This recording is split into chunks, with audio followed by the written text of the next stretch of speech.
qofka muslimka ahi waa inuu mar walba ka duwanaadaa dadka kale si dabeecaddiisa wanaagsan u soo jiidato dareenka dadkaan islaamka ahayn. feedhyahanka Khabiib ayaa dhowaan laga soo dejiyey diyaaradu saarnaa. mid ka mida dumarka shaqaalaha ka diyaaradda ayaa ugu tagtay kursigiisii una sheegtay inuu ka degayo diyaaradda. Khabiib waxa uu weydiiyey sababta kaliftay in loo diido halkan, waxayna gabadhu u sheegtay hadalaan macquul ahayn.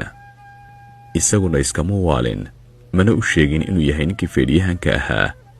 aayar ayuu ka degay diyaaraddii isagii saaxiibadii. Khabiib aad ayaa loogu ammaanay ficilka fiican ee uu sameeyey. ninkan waxaa lagu yaqaanaa deganaan iyo dabacsanaan, wuxuuna jecel yahay in dadku ay sinaadaan oo aanu iska weynaysiin. wuxuuna leeyahay saaxiibo gaar ah oo ilaaliya sunnaha rasuulka, naxariista nabadgelya korkiisa ha ahaatee. isaguna xoogga ma saaro siduu u yeelan lahaa gawaadhi qaali ah iyo diyaarado khaasa, umana noola sida ay kuwa feedhyahanka ahi u nool yihiin. wuxuuna adeegsadaa gaadiidka ay shacabku leeyihiin, oo hore ayuu u sheegay lacagtiisa inaan u adeegsanayn ka badbadin iyo waxaan loo baahnayn.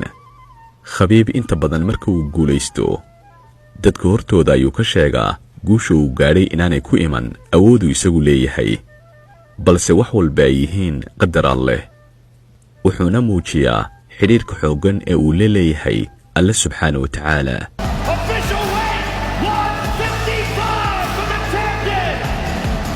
kusoo dhowow subermarketka ugu weyn geyiga Puntland, almacruuf shopping center, oo aad ka heli doontid wax walba oo aad u baahato. si fudud u dalbo adigoo gurigaaga jooga, markaba ka qaado albaabkaaga hortiisa.